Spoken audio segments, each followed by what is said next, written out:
Good morning, Internet! This is the Old Fat Dad, and welcome back. Well, can't say it's a beautiful day. As you can hear, the rain is coming down, and we are in the Goober Nation compound instead of in the gun range to take a look at a controversial flashlight brand, Olight. One of the big milestones in any firearm YouTuber's career is when Olight reaches out to them for the very first time for a collaboration, and I'm happy to announce that I have achieved this milestone. A while back, Olight reached out to me to take a look at these two weapon lights and offer my opinion on them. Before I do that today, though, I'd like to take a look at Olight as a whole and all the controversy that has surrounded this company. The controversy with Olight is mainly around issues with their batteries and overheating. They currently have an active recall on a couple models of their flashlights that have been known to overheat enough that they can actually burn people, and it seems to be an issue with them turning on unintentionally, getting so hot, whether it's in a pocket or a holster or whatever the case may be, that when you actually touch it or comes in contact with your skin, it'll leave a burn. Reaching even farther back, when I got on the old Googler, I searched up and found many anecdotal stories about flashlight batteries burning up, turning into basically pipe bombs. I even heard of a story of it killing somebody. Now, these are all anecdotes. I don't know if they're real or not, but it seems like a pretty concerning problem. And the root of the problem is that Olight uses batteries like this one right here that are rechargeable and come with some pretty significant hazards. These lithium batteries are not stable. If you puncture them, put them in water, they can burn, they can blow up. They are potentially dangerous. The flip side of that, though, is they offer a great convenience. You don't have to constantly buy batteries and dispose of them. You have one battery that stays in your device that you recharge and use over and over again. They can output a lot of energy. They're efficient. It's a pretty amazing innovation that we use in our everyday life outside of these flashlights, in your phone that's in your pocket. Power tool batteries. If you have an electric car, it's going to be in those. These batteries are everywhere. They're not just in these Olight flashlights. For me, I'm okay with taking that risk as long as I know that the company that I'm buying from does two things. Firstly, that they react quickly to any problems that are identified and make steps to make them better. And second, they iterate on their future products to ensure that these problems do not continue. And in my opinion, I think Olight does a pretty good job at those two things. So when Olight reached out to me, they had no idea who I was. They had probably seen a couple of my videos and maybe saw that I had a decent amount of subscribers, so they thought, you know, this might be a good guy to team up with. I've actually been using Olight flashlights for quite a while now, 2 or 3 years. I've got weapon light right here on the old AK. I've got a light that I use for deer hunting, retrieval. It's got a neat little red light feature. Let me see if I can bring that up real quick. There it goes. So I like to use that when I'm out in the woods. And then I even have a little guy on my keychain. And I've got one of their nice little rechargeable lights in my tool pouch that I use when I'm out in the field. Like I said before, I've been pretty comfortable with the safety issues that Olight's had in the past and their ability to correct them. I can also report from one person's point of view that I haven't had any issues with these lights for the past 2 or 3 years. They've done real good when I haven't charged them for a long time and then come back and get them rolling for deer season. They seem to do a pretty good job on the old weapon, and this little guy has been running off a AAA battery for really, I think it's been 3 years now. I mean, I don't use it for more than a couple seconds when I pull it out, but it hasn't died on me yet and keeps on chugging along. So now you know my perspective when it comes to Olight. Let's take a look at what they actually sent me. In my hands here are the Olight Valkyrie, PL-3 and PL-3R.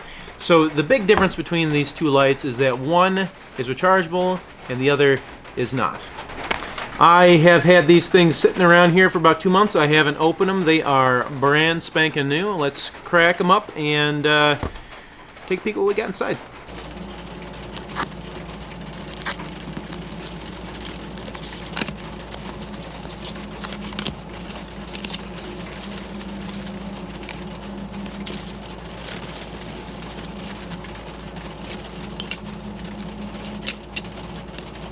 And here they are mounted to our two Taurus TX22s. To make it easier for me to remember which one is which, we've got the full-size Taurus TX22 without a silencer on it, and this one has the standard battery operated Valkyrie, and then on the compact with the suppressor we have the rechargeable Valkyrie.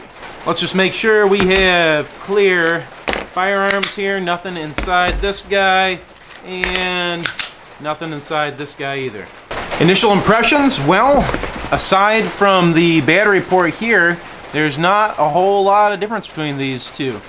They're not the smallest weapon light in the world, but they're definitely not the biggest either. I put them on there on the bottom rail, no problem, slid right on there, tightened up with a little nut screw, whatever you want to call it, thingy right there. Pretty secure on there. Oops, accidentally turned it on. They feel pretty good. They've got these two little paddle levers, one on either side, right next to where you're going to put your finger naturally. If you just touch it, it turns on. And then if you hold it down, you get a momentary. And if you hit them both at the same time, you get a strobe. Our rechargeable is going to do exactly the same there, with that full-on momentary and strobe as well. So, no muss, no fuss, installed really easy, seems to do everything they advertise, everything functions out of the box. The big question is, how do they look at night? So let's head out to the field and see if we can see a difference between the two. We are now at my local football field, and we're going to test out the two lights. So, first up, we do the rechargeable. There we go. So 100 yards down there, and that's the throw we're getting off that rechargeable. And now do the other one. And that is, point it down just a little bit. And that is the standard battery operated light there. Okay, we're out on the street in the pitch black of night. We're going to test out our two flashlights. Go ahead and do the rechargeable one first. There we go, and that's the throw and brightness on the rechargeable. Okay, switch it over to the battery powered. And that is the throw and brightness of our battery. Will you aim that one down a little bit? Okay, double click the clicker there just to be sure we got on the right one. Okay, that is the throw and brightness of the non-rechargeable one.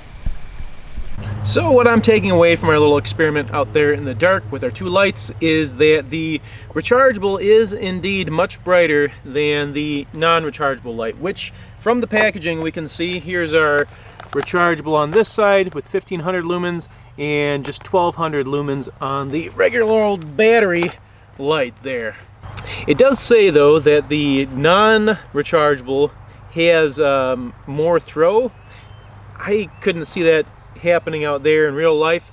Maybe one of you guys who's more knowledgeable about how throw versus lumens works can illuminate us down in the comments. But to me it looked like the rechargeable just won on every single count there.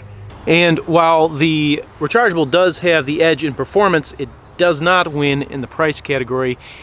The rechargeable is going to come in at about $100 right now as advertised on the Olight site, and $80 for the non-rechargeable. So you are getting a pretty significant discount if you're willing to go with batteries and a little less performance. And that about wraps it up for my comparison of these two Olight PL-3 weapon lights. Thanks again for watching. Hope you enjoyed it, and we'll see you next time.